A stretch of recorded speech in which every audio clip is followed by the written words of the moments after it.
Hey, welcome, good afternoon. This is Farm Talk Friday. I'm Ken Jordan. This is my beautiful wife, Giovanna. Aww.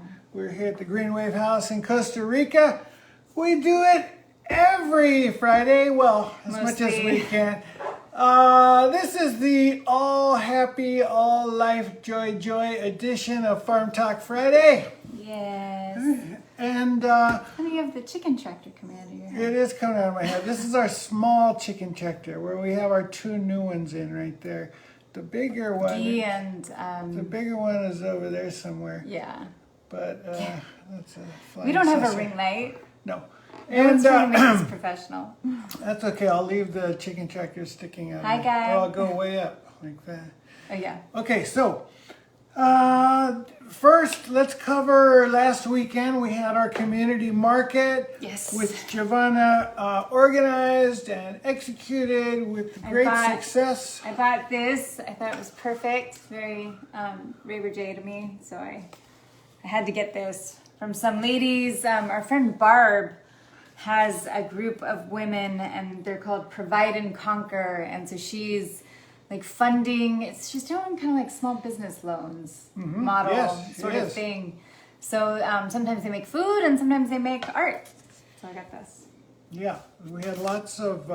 It's not like a produce market or anything like that. Just people in the community selling and trading things they've got. That's right.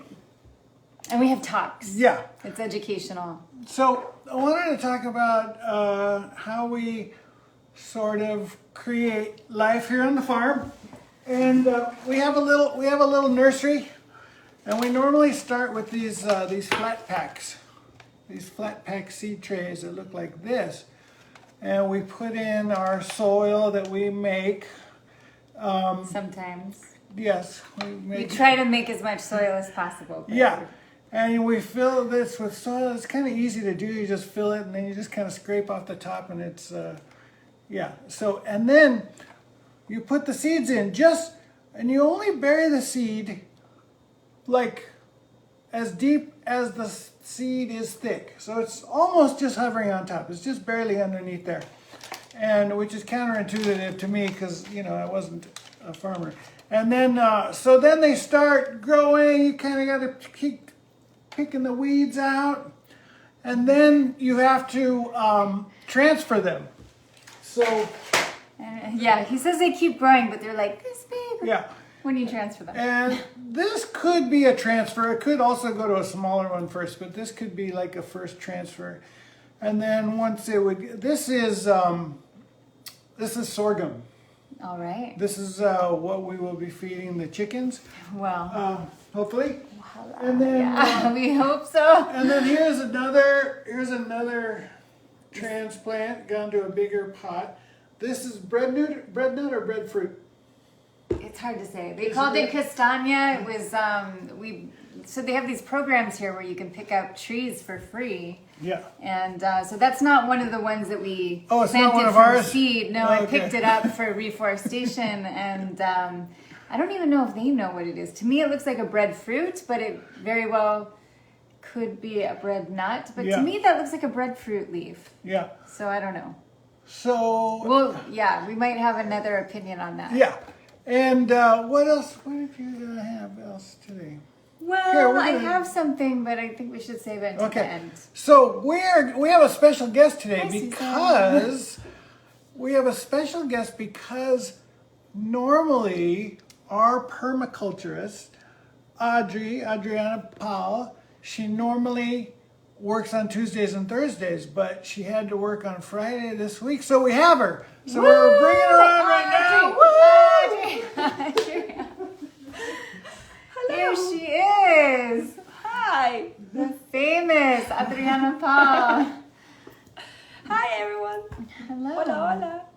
So, like, did you have questions you wanted me to ask No, Adriana? you're just gonna make something I'm just up gonna right now. ask. So, yeah, great to have you back Thank on you. here.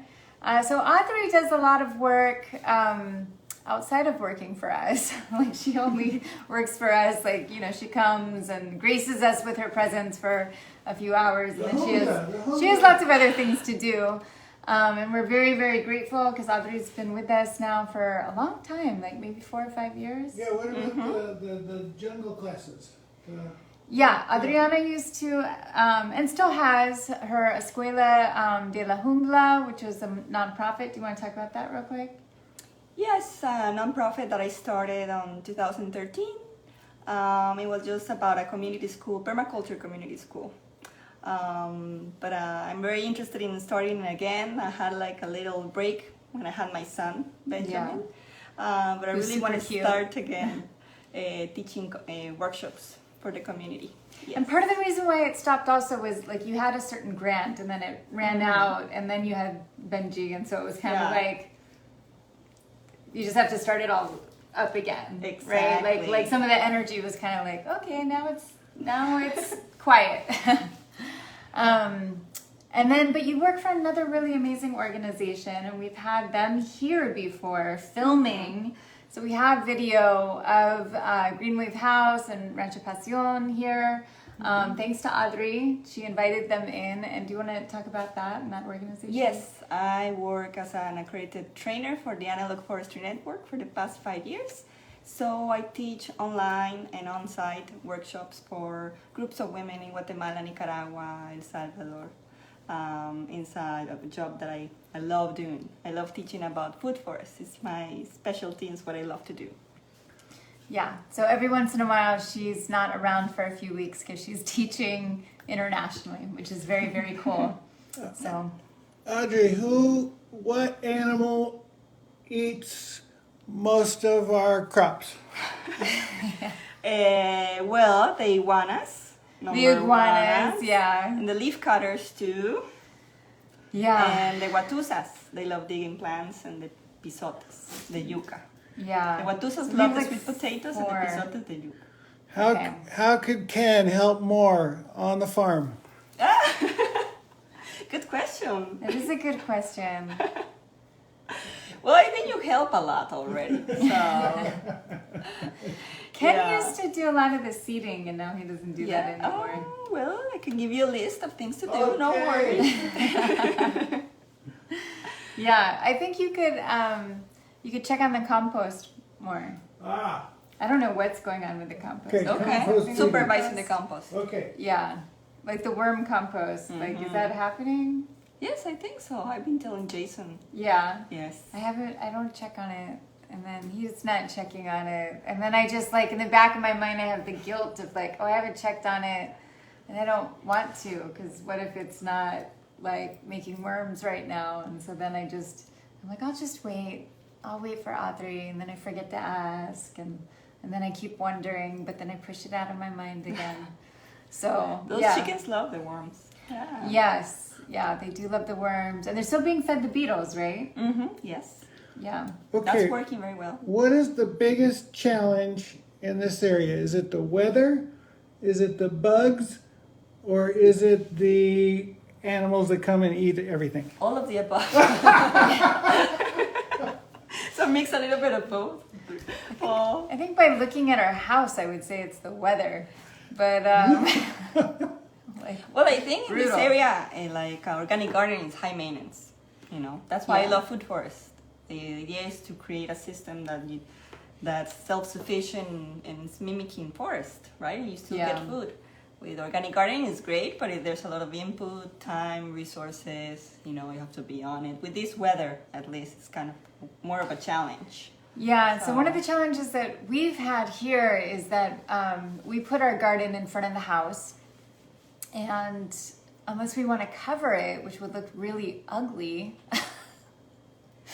we want to balance the aesthetic here. Like we built like this really cool looking house and we don't want to like cover it up with like this ugly structure, which wouldn't necessarily guarantee that it would be better anyway. Probably a little bit, but we've struggled with that because it's like you have the blazing sun during the summer, which can be hard, and then you just have like this downpour of water like during the wet season, and so we definitely have things growing there now, but it has been challenging over the years. Yes. Yeah. Yes, for sure. Yeah. But we have to be resilient Tati. and copy nature, right? That's right. That's right. She's always reminding us of that. And so we're super grateful to have Audrey on here today. Thank you. Audrey. You're great people too to work with. Oh, there you go. All right, Okay. so no, you can say. Okay. So we're gonna say goodbye. Wait, no, we're not. We're not goodbye. saying goodbye. What are you crazy? If you want, you can sit here. No, no, Okay, so Ken had this experiment going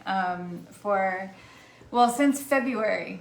And it was in here. It was in this jar since February. And it said February. And somehow, I guess, maybe walking from the house over to this little casita, that sticker fell off. But it did say February of 2022. And it was filled with water. Yeah, and you can see that there's like residue in there. So for sure something was happening It broke down. a little bit. But it didn't disappear. And so what it was is Ken went out of his way to buy cellophane. Cellophane made out of cellulose, the old style Old cellophane. school. Yeah, so they said. And I'm not saying that it's not made of that material, but it definitely doesn't break down in water in a corner Right. without heat really well. So this is where we're at. Where are we at? We're almost in October. Tomorrow's October. So it's almost 8 months. And so it's definitely like more fragile. But just kind of showing you all, like even something that is made out of a natural material, so they're claiming.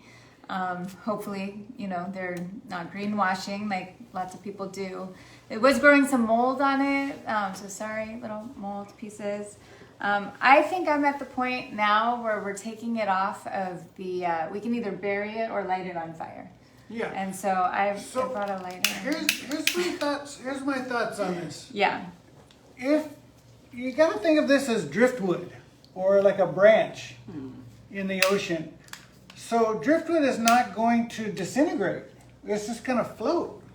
yeah. And this is basically wood. This is like from tree pulp, Yeah, And so what you want, I guess, floating in the ocean, if you have to put stuff in the ocean, is stuff that doesn't cause harm.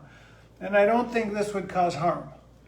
well, right. I mean, like if a fish ate it, it might break down into something that would Well, if a, not harm the creature, but it's ugly. It doesn't look good. no, if a fish ate it, either it would be used as food or it would just poop it out. Yeah. Yeah.